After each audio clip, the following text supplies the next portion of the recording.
In 1935, a man named Arnold Samuelson got unprecedented access to Ernest Hemingway. He asked Hemingway how he could become a better writer, and Hemingway taught him an incredible writing exercise that is still one of the best exercises to improve your writing. In this video, I will break it down so that even the newest, most inexperienced writer will get value from this exercise and know exactly how to do it. So how did Arnold meet Hemingway in the first place and convince him to teach him his greatest technique? Well, in 1935, Arnold Samuelson decided he would pitch up unannounced at Ernest Hemingway's house. He begged him for help with his writing, but Hemingway was about to leave Florida on his boat. So luckily for Arnold, he decided to invite him to come along with him on the journey. This is how Arnold got the unprecedented access and got Hemingway to explain this writing technique that has made him one of the greatest writers of all time. Hemingway gave him this exercise to help him sharpen his observational skills. And this writing exercise can be broken down into 3 simple steps. And in this video, I will show you how to do this for yourself so that you can improve your writing. Quickly, if you're enjoying this video, make sure to like and subscribe for more great content just like this to improve your writing journey and help you on your publishing journey. So step 1 is to observe. Pick a situation to observe really closely and then retell it in your own words. For Samuelson, this was fishing. He had a lot of time on a boat ahead of him with Hemingway. But for you and me, it might be our daily commute, or going to the gym, or eating at a local restaurant. What you need to do is pay close attention to everything that is happening, and more importantly, the emotions that you are experiencing. Hemingway writes, "Watch what happens today. If we get into a fish, see exactly what it is that everyone does. If you get a kick out of it while he is jumping, remember back until you see exactly what the action was that gave you that emotion. Whether it was the rising of the line from the water and the way it tightened like a fiddle string until drops started from it, or the way he smashed and threw water when he jumped. Remember what the noises were and what was said. Find what gave you the emotion, what the action was that gave you the excitement. Then write it down, making it clear so the reader will see it too and have the same feeling you had." That's a 5-finger exercise. This first step forces you to avoid vagueness in your writing. Vagueness kills the reader's interest. Don't just say that catching a fish is exciting, be specific. Show us why it is exciting. Which all relates back to the show don't tell advice that all writers must follow. For example, in Hemingway's book, The Old Man and the Sea, he uses vivid descriptions to transport us to the fisherman Santiago's boat. He makes us feel the salt spray, the sun on Santiago's face, and Santiago's strength and then exhaustion as he desperately tries to reel in a marlin. After reading the book, we know a lot more about what it means to be a fisherman because we have been shown what it's like by feeling the emotion. Hemingway wrote, "He looked across the sea and knew how alone he was now, but he could see the prisms in the deep, dark water and the lines stretching ahead and the strange undulation of the calm. The clouds are building up now for the trade wind, and he looked ahead and saw a flight of wild ducks etching themselves against the sky. Over the water, then blurring, then etching again, and he knew no man was ever alone on the sea." We offer complete publishing packages for authors as well as editing, cover design, and more. Everything to help you craft and publish a best-selling book. You can also sign up to our free email newsletter below for authors with writing tips, tricks, and more. All the links are below.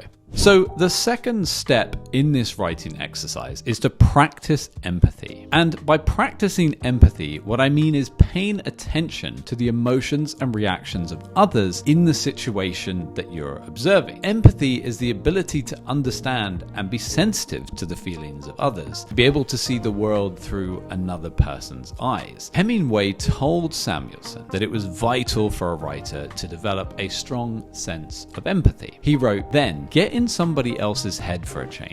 If I bawl you out, try to figure out what I'm thinking about, as well as how you feel about it. If Carlos curses Juan, think what both their sides of it are. Don't just think who is right. As a man, things are as they should or shouldn't be. As a man, you know who is right and who is wrong. You have to make decisions and enforce them. As a writer, you should not judge. You should understand. To use Hemingway's book The Old Man and the Sea again as an example, Hemingway describes Santiago so well that the character feels like an old friend by the time we finish the story. Hemingway lets us get into Santiago's mind, but not just that. He lets us see his dreams, passions, his courage, and his loneliness. Here's another passage from the book that illustrates this. But in the dark now, and no glow showing, and no lights, and only the wind and the steady pull of the sail, he felt that perhaps he was already dead. He put his two hands together and felt the palms. They were not dead, and he could bring the pain of life by simply opening and closing them. He leaned his back against the stern and knew he was not dead. His shoulders told him. So when you were following step 1 and observing this second step to the writing exercise is all about trying to think, what are the feelings and motivations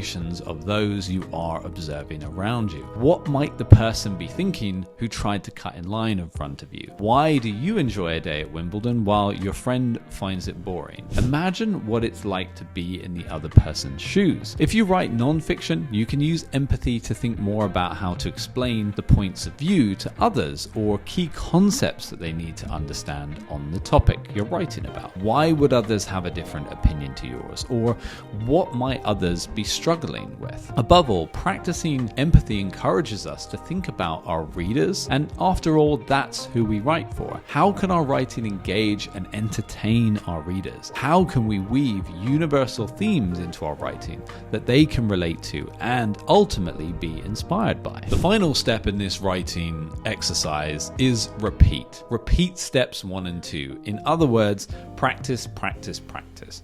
Writing more descriptively can be learned. For example, Hemingway told Samuelson, listen now. When people talk, listen completely. Don't be thinking what you're going to say. Most people never listen, nor do they observe. You should be able to go into a room and when you come out, know everything that you saw there. And not only that, if that room gave you any feeling, you should know exactly what it was that gave you that feeling. Try that for practice. When you're in town, stand outside the theater and see how people differ in the way they get out of taxis or their motor cars. There are 1,000 ways to practice, and always think of other people. The ability to describe something vividly is an essential skill for every writer to master. Vivid descriptions transform paragraphs from vague and boring to engaging and memorable. This 3-step exercise helps us get closer to mastering this important skill so that we can craft words that emotionally connect with our readers. Hemingway once wrote, "All good books are alike in that they are truer than if they had really happened. And after you are finished reading one, you will feel that all that happened to you and afterwards, it all belongs to you. The good and the bad, the ecstasy, the remorse and sorrow, the people and the places and how the weather was. If you can get so that you can give that to people, then you are a writer." Although Hemingway said Samuelson's writing steadily improved and he had good stories to tell, Samuelson didn't actually end up pursuing a writing career. The memoir he wrote about the year he spent at sea wasn't published until after his death. But we owe Samuelson for getting Hemingway to share these insights about writing. Most of us will never have an opportunity like Samuelson's to receive personal feedback on our writing from our favorite author. But we can study the great writers who went before us. Or you can hire Publishing Push and we can help you hire professional writers to give you great feedback on your work. So if we truly wish to become better writers and inspire more people with our words, there is always more we can learn, always more time to spend practicing. Finally, Hemingway once observed, "We are all apprentices in a craft where no one ever becomes a master." If you enjoyed this video, like and subscribe for more great content like this to improve your writing and help you on your publishing journey. And if you would like to get help writing and publishing a best-selling book, get in touch. Our details are in the description below.